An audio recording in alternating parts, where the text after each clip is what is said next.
Right, so in this video, I'm going to be showing you guys some tips and tricks with the Kindle app. It's going to be pretty great for some of your high-level high school students that are going to have textbooks that they want to carry on their phone or iPad.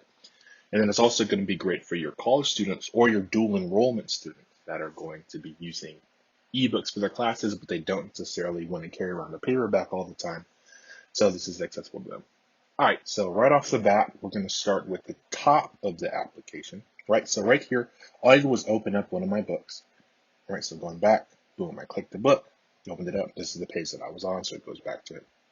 So if you just tap the screen anywhere, it'll zoom out and it shows you something. So at the bottom, you can see that I have my page numbers. It shows me how far along I'm in the book. It shows me an approximate time it's going to take me to read the rest of the page, et cetera, et cetera. Okay. So in the top left corner, we have this down arrow. Down arrow brings me back to that main menu if I want to pick a different book. The 3 lines next to it is going to open my table of contents, right? So at the top, I have the cover page, flashcards, all that stuff. But then below, the table of contents tells me what page every chapter is on, if that's what I'm looking for. So at any point, so I'm on chapter 30, right? So if I wanted to click it, it'll just take me back to the original page that I was on. Cool. So moving along, we have the search icon. Let's us look for a word or phrase. So we're going to go back to that, but for now, that's right there. We can change the font or the style of the text. We can change the size. We can change the brightness of the screen. We can change the layout. We can change the color of the page, right? All awesome tools. So this one to look more of a paperback. Awesome. And then also we have a few more animations and stuff. We can show popular highlights. We can show reading progress.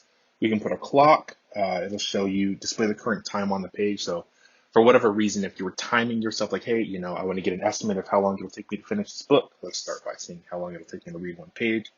It'll give you that. Cool. So that's the font and stuff we can change. Up here, it'll show you your notebook. It'll show you all of the highlights that you've made previously, right? So let's say you made a note that you weren't aware of. I'll show you guys how to do that in a second. Let's say you made a note and you go maybe a couple hours later, like, wait, I don't know where I made that note at. I don't want to just keep scrolling to look for it. Boom, you click this option, it'll show you where that all is. Right here, we have an option to share. And then also, we have a bookmark option. Okay, so moving on to the actual page itself. So let's say we're reading. So this phrase right here, I wanted to end it right there in the second paragraph. Is actually very significant, right? So I can highlight it. And then once I highlight it, right, I can click color. Boom, so now it's highlighted yellow. Let's say if I just wanted to leave that on the page, boom, it's right there.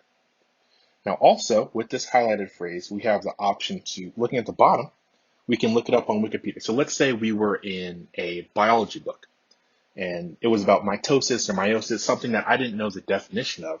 It'll bring up a Wikipedia page for me showing like exactly what stuff is. If you guys haven't used Wikipedia before, of course some people have, but it's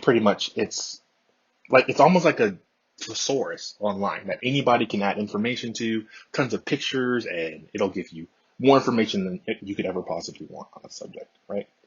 So also we have a translate option. So let's say somebody decided to speak French. If I was reading The Great Gatsby or something like that, and somebody made one quote in a different language, I didn't know what he was saying. So I can highlight that, and then I can go through this translate option. I can change what language, right? So it would be in a different language right now, like the primary would be. But then I can change it to any language that I can understand. Je Boom, voulais y I can mettre click fin. this, Je voulais y mettre fin. and then it'll give me some sound.